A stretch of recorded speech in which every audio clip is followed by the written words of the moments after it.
The Broken Wheel podcast is intended for adult audiences. Listener discretion is advised. What is up? What is up? Welcome to the inaugural edition of the Break the Wheel podcast.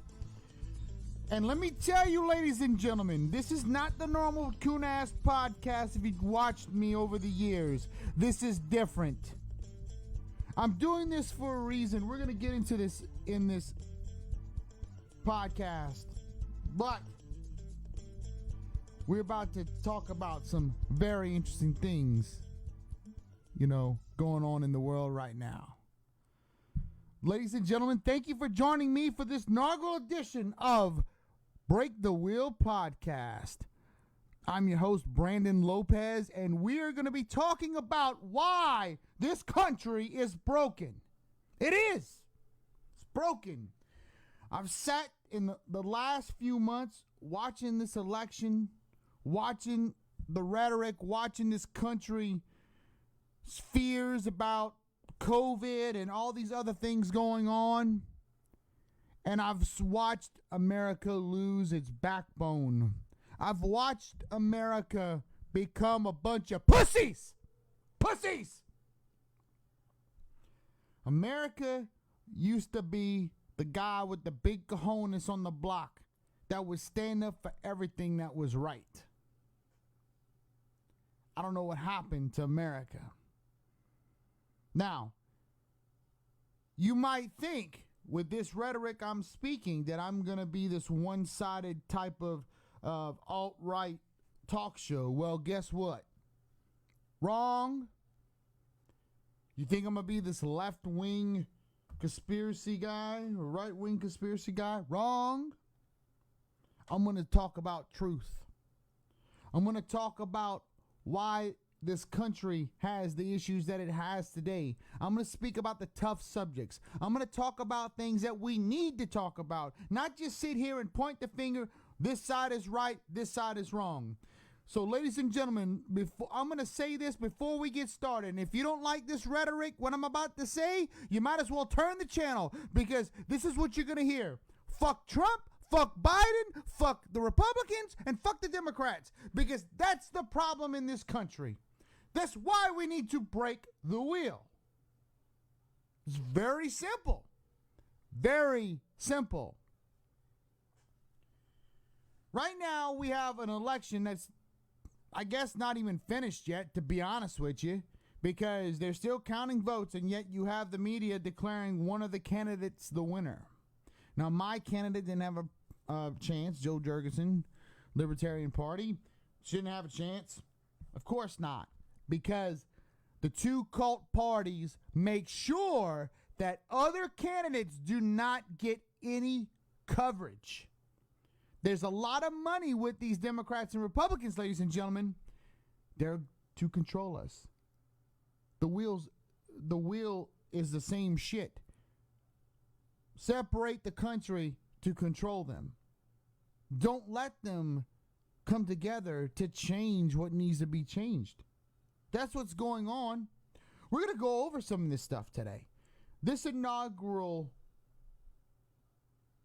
podcast will be talking specifically on kind of the Electoral College. It's going to be talking about some of the historical presidential acts that have been put into place and how it hurt our liberty and our freedom. We're going to talk about kind of what the country is right now, because that's never been talked about. Really what the country is. The melting pot, supposedly, right?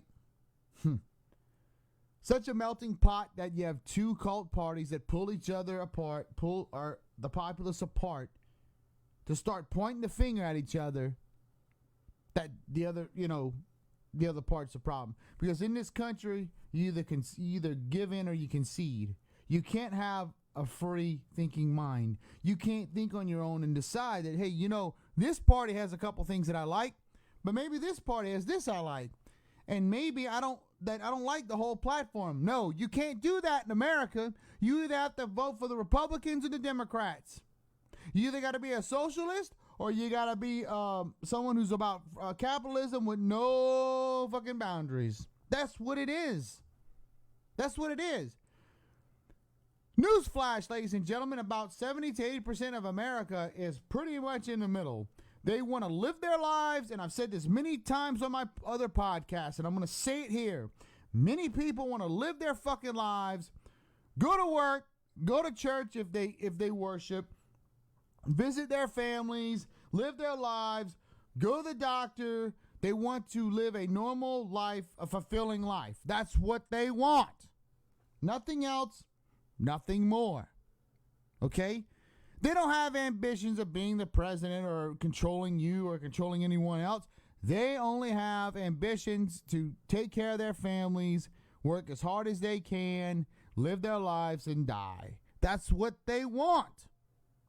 But you have other assholes on this earth, and I'm going to say assholes on this earth, like Bill Gates. I don't know, like Steve Jobs. Now, I call them assholes, not because they have a lot of money. Oprah Winfrey's one. You know, these motherfuckers want to control you. They want to tell you how you should live. They're going to live on top of the ivory tower, you know, and have anything and everything they ever wanted in life. But they're going to tell you, you need to live this way because I say so. Because I am this God to you. That's what America is right now. We do not worship the proper people. We shouldn't even be worshiping anyone except for God. If you believe in God or you believe in Allah, whoever you believe in, you shouldn't worship a human being. And that's what we do. We worship these people. These two parties are now cults. They're cults, ladies and gentlemen. And people give into them. You give into these cults. It's just amazing. It's very amazing how these cults are, I don't know, they want to give back to the cult that gives. They want to give back to the givers. They don't want to help you. These parties don't want to help everyone. Get with the program. Understand, ladies and gentlemen, that these parties will only serve the ones that give to the cult. If you're not one given to the cult, if you're not one that accepts the cult fully, you're going to be left behind. You're going to get screwed because they do not want to help you. They don't care about you. They only care about power. That is truth. That is truth. So let's dive in a little bit. So the first thing I want to talk about, let me swap this over here because I have a little different setup. Let's see. Oh, yeah, here we go. Here we go. All right, the Patriot Act.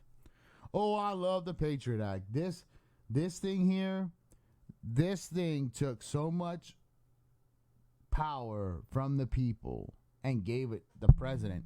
Pretty much it sets up, you know, they after 9/11, George W. Bush, hey, I gotta you know, go after terrorists. Fine. Okay? Nothing wrong with that, right?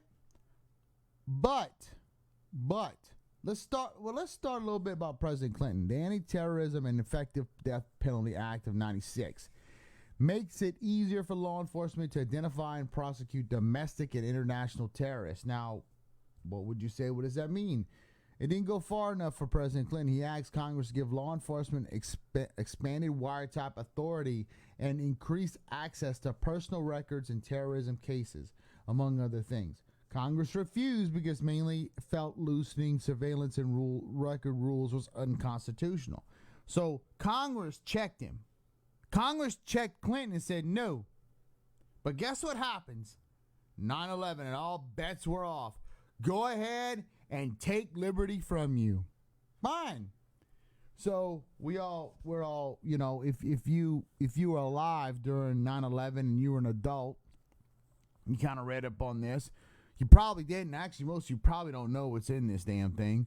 But you know, it allows law enforcement to use surveillance and wiretapping to investigate terror-related crimes. Now, here's the thing. What you don't understand, they can make anything a terror-related crime. I mean, look at the riots that happened. I'll call them acts of terrorism because they could be considered acts of terrorism on both sides of the political spectrum. You know, from the Antifa to the Proud Boys, technically you're terrorizing, so it could be quote unquote domestic acts of terror. And guess what they can do during that time? They can use this to detain you and use all surveillance on you and all this kind of stuff because you're a terrorist. It allows federal agents to request court permission on using roving wiretaps to track specific terrorist suspects. Again, you can be one of these. I'm pointing this out for a reason, ladies and gentlemen. You guys don't understand. They've taken more and more of our rights. And listen, guys and gals, here's the secret. It's not just one party, okay? So get that out of your head that it's one party that takes all your rights away. Get that out of your head because guess what? They both do. Okay. So, blah, blah, providing tougher penalties, allowing search warrants to be obtained in any districts where terror-related activity occurs, ending the statute of limitations on certain terror-related crimes. That's interesting because now, if they decide, this is where it gets very interesting that none of you have ever thought about. You're rioting, okay? A fight breaks out. Later on in your lifetime, let's say 5 or 10 years from now, they decide, you know what? Rioting is now an act of terror. There is no statute of limitations. You know, what is it? And they say, so they could literally arrest you for something you did 10 years ago. Yes, that's the truth. That's what it says. Okay. Now, look, many of the Patriot Act's requirements were slated to expire, whether the renewal was passionately argued in the House of Representatives and the Senate.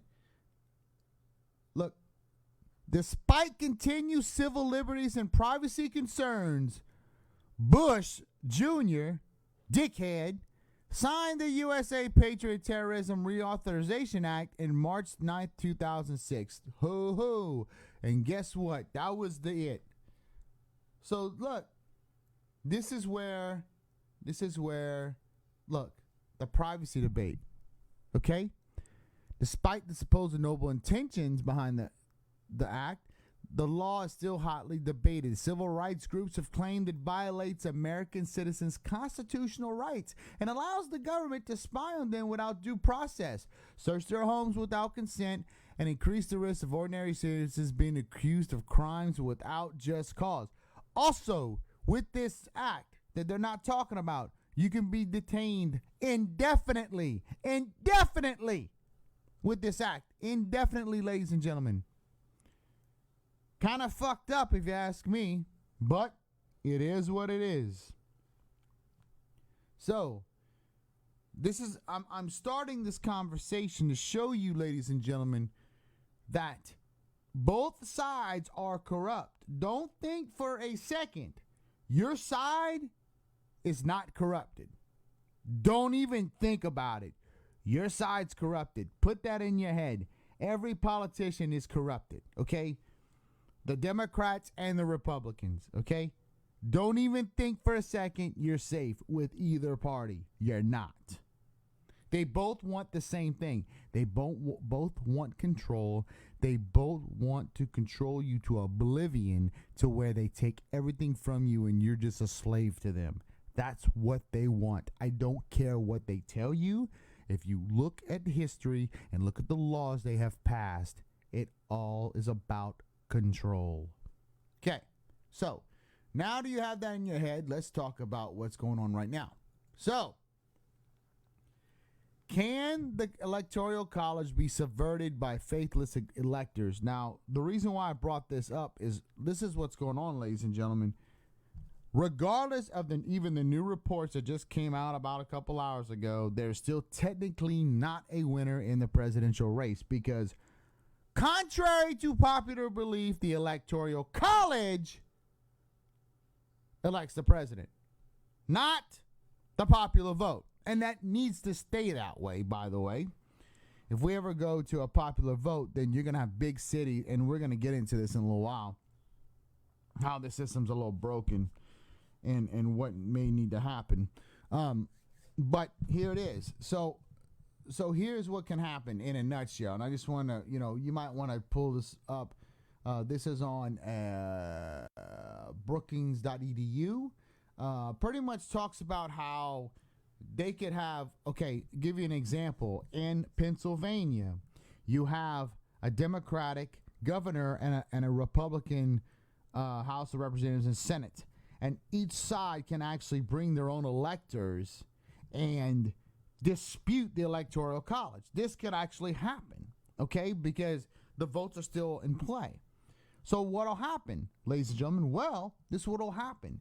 If the Electoral College does not vote, it goes to the House of Representatives. Now, here's where it gets interesting. In the House of Representatives, each delegation gets a vote, not person. So that means, in actuality, each state would have a vote. And depending on, who, if you look at the House, that would be President Trump.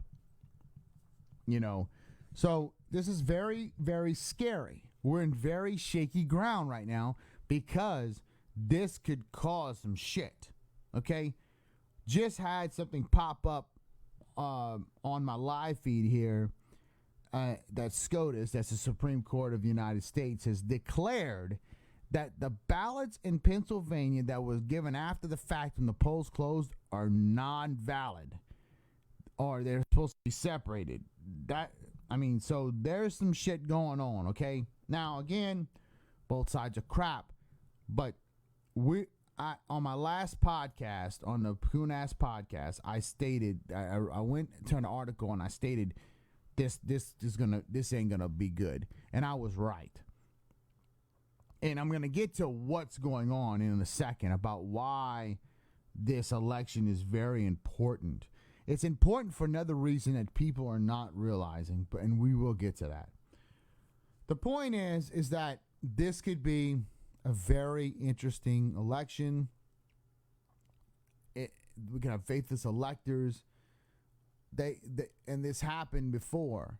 Look, faithless elector Carter had 1, Trump had 7, and they actually went on the Democrat side. So Bush had 1. Look, third party, you had, it's just, you can have some stuff that happens, okay? So bottom line, ladies and gentlemen, this can get a little messy. Pay attention. Pay attention. Be vigilant. Look, every vote, every legal vote counts. I'm not one to say, voting laws are different in each state. If you're a citizen, if you're not, whatever the law dictates of the state is what stands. Because that's how it works. Because the voting law of the state will dictate what the electors of the state will vote for. So again, state law will be key here, and what's interesting is I'm surprised why the Supreme Court's involved when this is a state law issue and not a federal law issue. So whatever. Okay, so this is what I wanted to show you guys. Okay, so this is a kind of cool list here. This is from George Washington all the way through Donald Trump in 2016. And look, here's this is what I wanted to show you, this actual graphic. You can pull this up on Wikipedia. This is elections by popular vote margin. By the way, if y'all didn't know, ladies and gentlemen, they actually had other political parties other than Republican or Democrat. Kind of cool, huh? Probably didn't know that. Anyway, why I bring this up? Because if you look here, so in the beginning with Jefferson, Madison, Monroe, everybody kind of took a strong stance one way with Adams, and then Adams finally, John Quincy Adams finally, I guess, won, and you had some separation here. But look at this. This is the bottom is your Democrat candidates up here are your Republican candidates, okay? But here's the thing. You see this line here where their mouse is going across? Pretty much this country, pretty much since the dawn of time, but let's say since 1824 to 2016 and even 2020, so almost 200 years, this country's pretty much been in the middle. And in certain cases, we moved around. But look, we've been pretty much 50-50, around the 50-50 mark. So this country has always been down the middle. But what is happening? Well, what is happening is before all this time, even you can see these little deals here. There's different little parties, popping in here, or those were others votes or whatnot, from other candidates.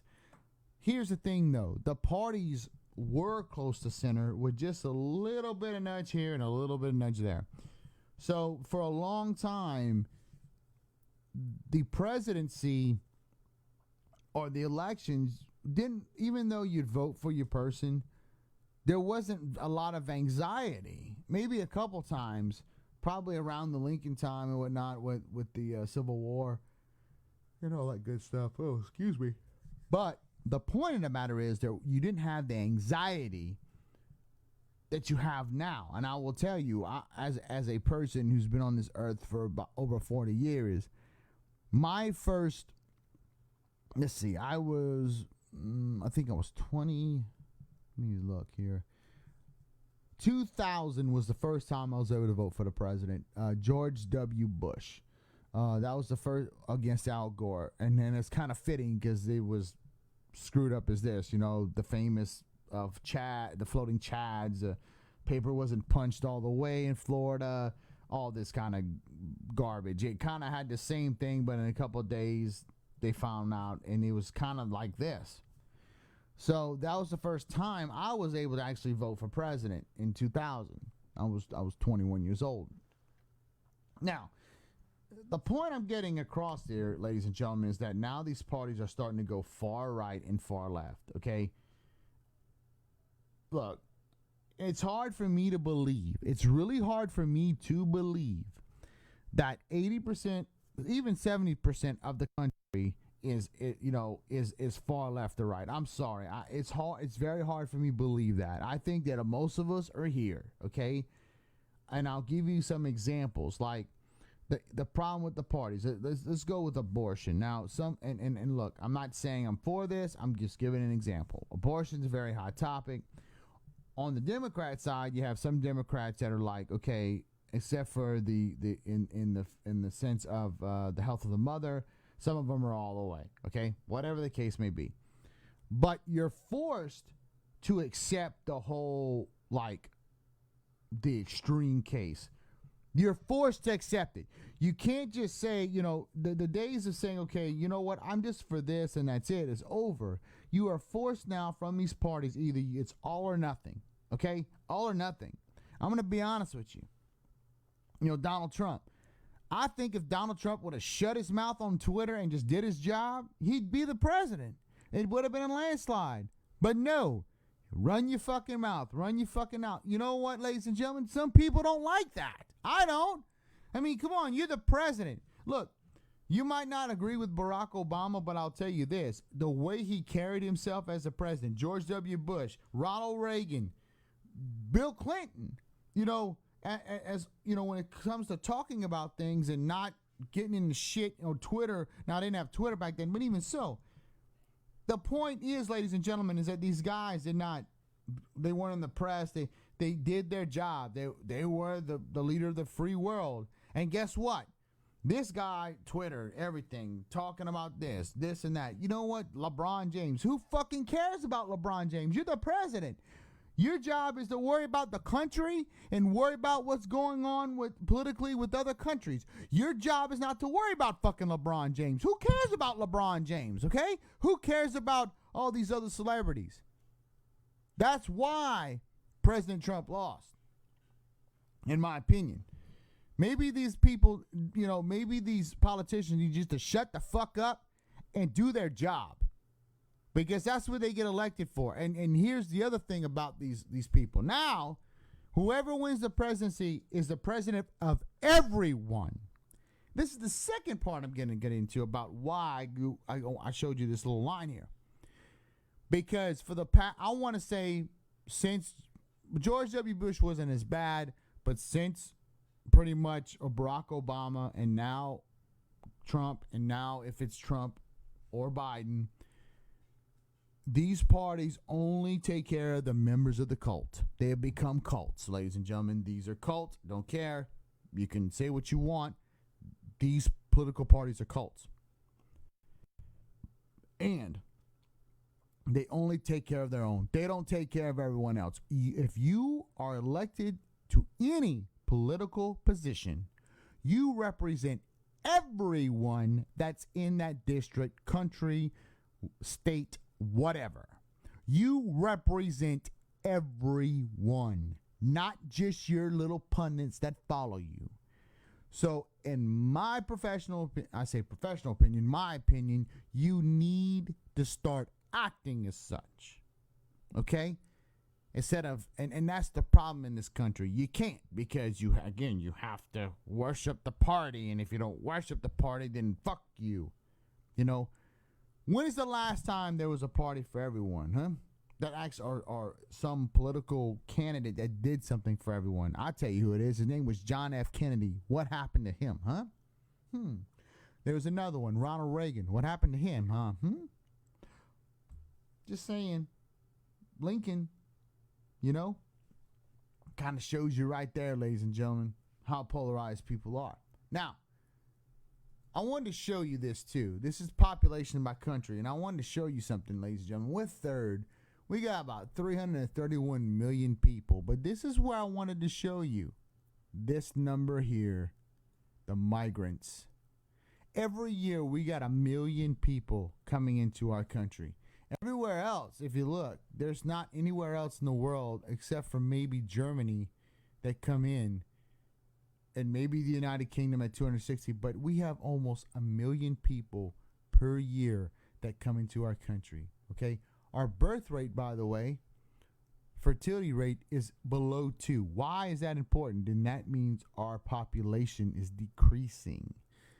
So it's filled in by immigrants.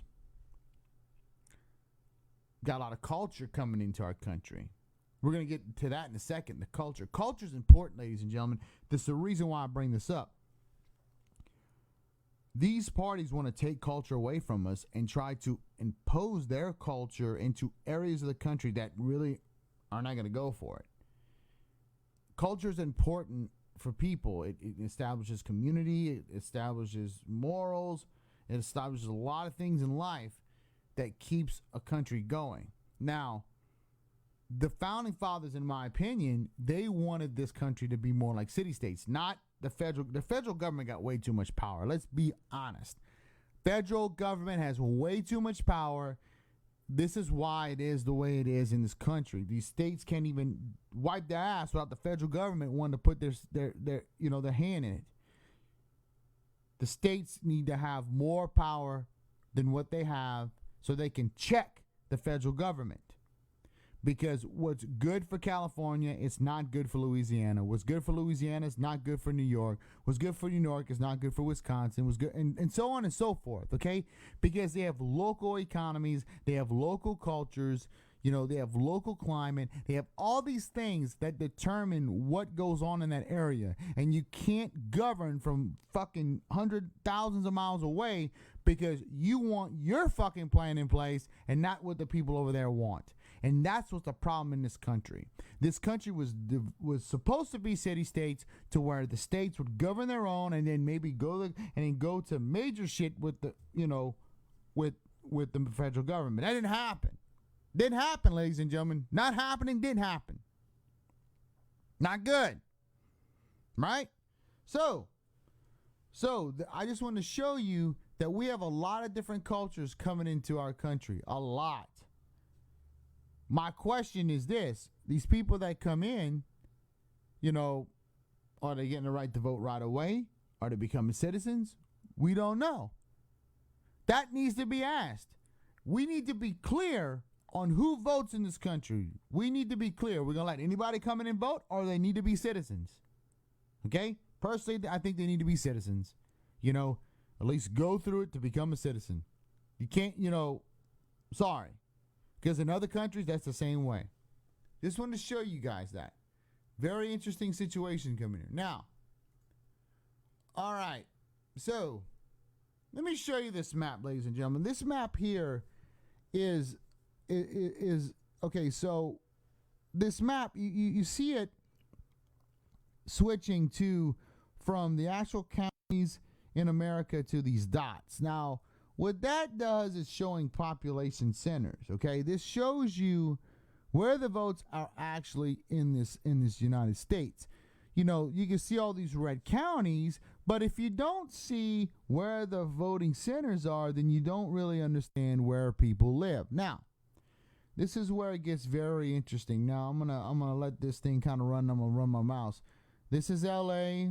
This is Seattle, Portland, you know, Sacramento, all that stuff. I mean, San Francisco's over here. Of course, this is the Northeast, you know, New York, Pennsylvania, all that stuff. This is Chicago right here, Miami-Dade right here, down here. This is Houston down here. This is Dallas-Fort Worth here. This is Baton Rouge, kind of close to where we live, and so on and so forth. Now, this map is very deceiving if you use it. If you use like the first part of the map, which shows all the counties, it's like, oh, it's a sea of red. Okay, yes. But then you have these population centers, and again, it goes back to the slide I said before about everybody that votes there. Okay, are they citizens? Are they migrants? Okay. And again, it goes to the voting laws. Now, one thing I will say, there needs to be consensus and voting law around the whole country when it comes to the president and when it comes to federal government positions. So I'm going to say there. It's kind of why I wanted to show this map. Now, let's talk about, I wanted to lead into power, okay? So pretty much, if you don't know your history, this is from historychannel.com now. This isn't like I'm looking this up and trying to make this seem like hidden information. Everything I have, you can find online. Take a look. You know, I'm not doing no conspiracy shit right now. I'm telling you just facts and that's it. Facts and figures, okay? Now, by the way, I can't see any comments or anything on the live feed. If you send any comments, I don't know, so I'm sorry. Sorry, I don't know what to say. All right, so here we go. So now, we declared independence, we did Articles of Confederation. The Articles of Confederation weren't good enough, so then we went into the Constitution. Now, here's the thing about this, ladies and gentlemen. You have to remember that we wanted to govern ourselves, and we wanted this, you know, the middle role of federalism. We didn't want a unitary type of government like in Parliament in Britain. We wanted a two-house government, one for states' rights and the other one for the population. That's why you have the Senate and the House of Representatives. That's very, very important. It's why this country has been so great for so long. It's to protect the small guy, ladies and gentlemen. You cannot, the way this government is set up is to protect the small guys in middle America from the big guys to exploit them. That's what the Civil War was really about, by the way, if you read up on it. It wasn't just about slavery. It was about states' rights. Now, disclaimer, slavery was shitty. It should never happen, okay? Listen, we're not having that argument. Slavery's wrong, period. But states' rights. There has to be a line. These federal government, and I'm just going to tell you this. If there's both of these parties like to impose on states' rights to help their party, help their cause, okay? States' rights are very important. Okay, so they decided, two kinds of separation of powers with the checks and balances. It's about the Supreme Court, it's about, Congress, and it's about the president. Here's the thing, they did this for a reason. However, you know what's going on, ladies and gentlemen? I'm going to tell you what's going on. It's because the reason why we're having issues is because we have judges that like to legislate from the bench. Okay? That is wrong. If you're a judge, if you're out there and you're legislating from the bench, that's wrong. You're supposed to interpret law the way it's supposed to be and move on. That's what you're supposed to do. You're not a legislature. You're not the president. By the way, the president executes laws. The legislature makes laws. So that's why I don't like these presidential executive orders. I think executive orders should be for a partial time and they should go away, and that's it. And then Congress should vote on a law if they want to keep it in play. Congress should go and make a law. There shouldn't be executive orders that keep on getting rewritten to keep it going. It's bullshit. Also, I also think presidential pardons need to go through Congress. I don't think the president should just go out there and be able to pardon anybody he wants. I mean, hell, they have the Hunter Biden situation going on. Technically, if Joe Biden wins, he can pardon his son. That's bullshit. If Hunter Biden's guilty, he needs to go his fucking ass to jail. So that's why. Too much power. Federal government has too much power. That needs to be remedied. Now, that's a hard road, ladies and gentlemen. That's a hard road because a lot of people, they depend on the federal government. They want that check or they want this or that from them, okay? It's a hard road, but we got to get there. Okay, so this is a very interesting map on the, let me see. Aha, okay. This, ladies and gentlemen, is a very interesting map. This goddamn stupid advertisements. And I couldn't download this map for some reason. This map is really, and for those of you who are listening, it's called One Nation Not So Indivisible. And it's highlighted in areas, and I'm going to go over some of these areas, and I'm going to explain to you why certain people are certain ways. In fact, this will kind of explain why I don't trust government. It's very interesting because there's some family ties for me that are in certain other sections of the United States that y'all might not know. Okay, so we're going to start from the top right corner. That's Yankeedom. That's pretty much Puritan founders valued the common good, education, and a broad citizen participation in politics and government. They're more comfortable with government regulation and social projects in other nations. So that's pretty much in the Northeast, which is about correct. Okay, so the second is the Midlands. Rooted in traditions of English Quakers and German immigrants, this nation believes society should be organized to benefit ordinary people. Prizes the middle class and pluralism, rejects both top-down government and strong ideology. This makes it a swing nation. So there's where your swing states are. Iowa, a little part of Illinois, Oklahoma's in there, Kansas, Missouri's in there. Very interesting because this is actually true. This is a very interesting map here. The next thing is the First Nation. They're pretty much north, maybe into Canada, a little bit into, but it's more of a North American map. But Native American groups across North America, including Canada, who generally did not give up their land and retain cultural practices. Now reclaiming its sovereignty with considerable autonomy in Alaska and a self-governing state in Greenland. So they want their own stuff. They don't want to be part of America. It's kind of interesting. The next one, let's see, where's the next one? Tidewater. Tidewater's around D.C. and a little area, a little part of the Virginias, and I think North Carolina, Virginia, Maryland, Baltimore, just kind of in that little area around D.C.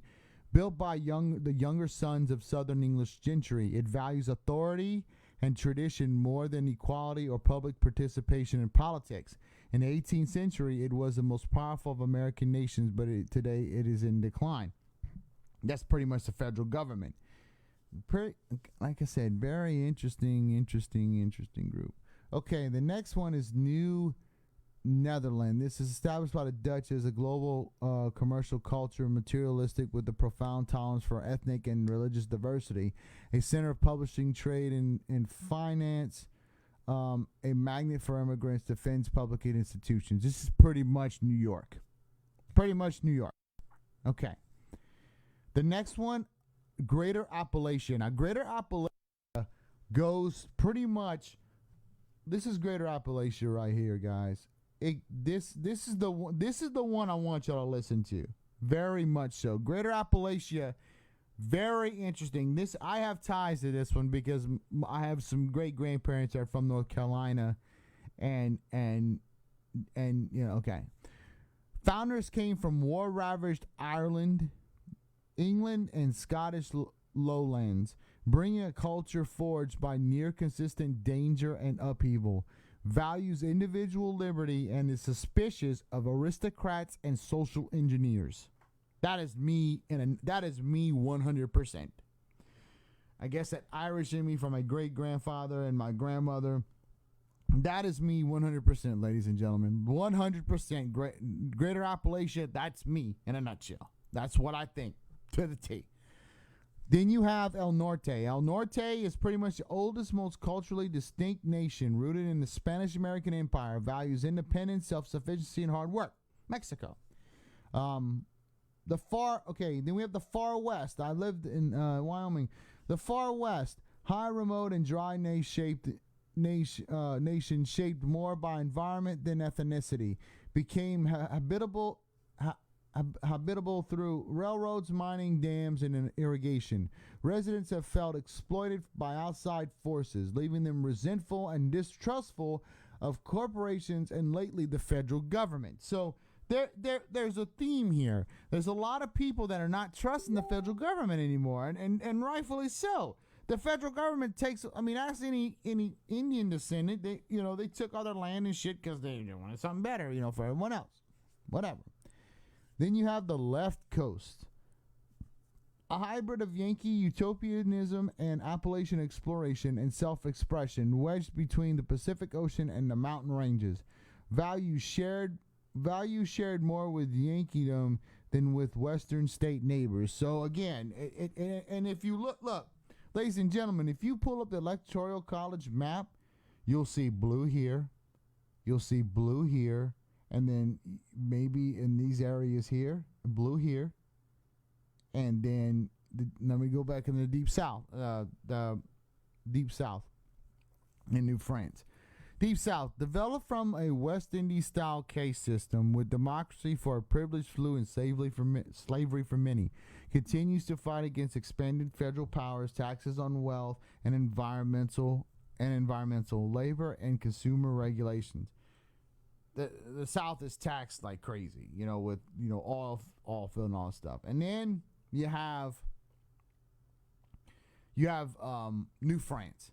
The southernmost parts of Louisiana, that's where I live, along with southern Canada, blend French peasants and the native people the French encountered. Down-to-earth residents are tolerant and consensus-driven and accept government involvement in the economy. That's pretty much us in a nutshell. That's why we have some blue in Louisiana, because they want government involved with the economy and whatnot. So, guys, take a look at this map. This map is fantastic. I might dive deeper into this one. This is an awesome map, and it's pretty much true. Okay, so right here is what's going on in America right now. We have a melting pot, but you are forced to choose a race. If you are biracial, you will be forced to choose a race, and probably choose the race that will benefit you the most. Okay? Barack Obama, prime example. Kamala Harris, another example. Both of those individuals are not 100% African American, but because of the fact that it helps them the most, they go ahead and choose that race to call themselves. That's truth. That's what's going on in here. What's going on, ladies and gentlemen? This article was very interesting. It's on laced.com. Check this out, laist.com. Very interesting. I'm not going to get into it, but this person was chose to pick between if she was, Filipino or white Christian, and it kind of caused some problems for it. And a lot of people, they go into other people, Andy Warhol, about being Russian, they had, just look right here. Just this other guy. They were talking about Filipino people here. Just take a look at it if you can, guys. Very interesting article. All right, this. The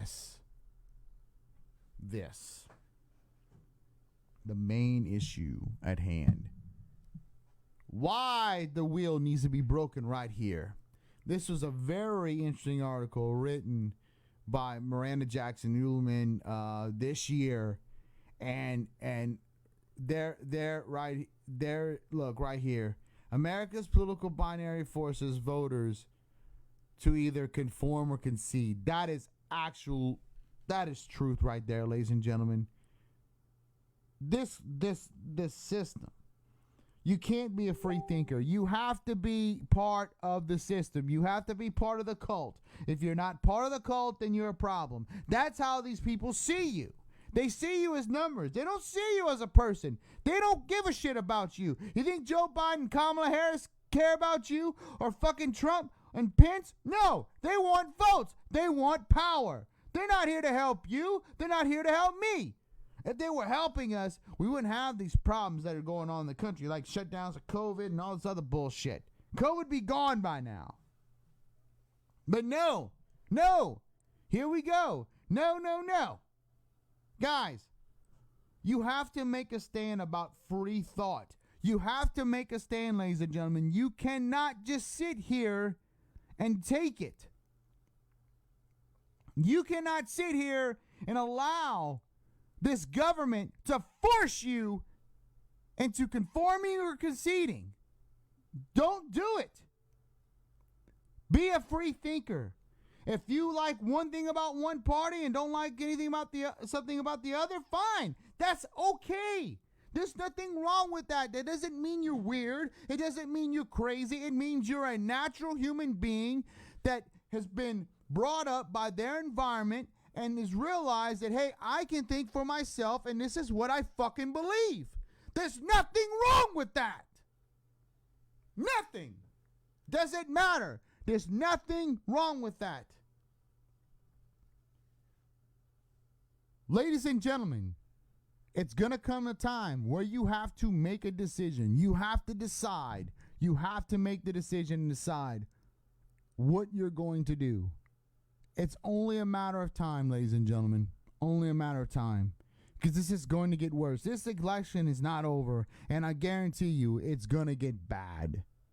It's going to get bad. Now, the last topic on my agenda today, and I really want to cover this shortly because I want to let you know, meet your Chinese Facebook censors.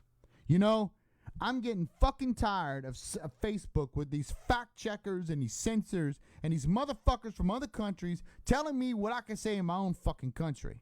Okay? Now, this needs to stop. We need people on our side. We need legislators. We need governors. We need people to go to Facebook and tell them, hey, hey, Zuckerberg, hey, Fuckerberg, you better fucking get this shit fixed or we're coming after you.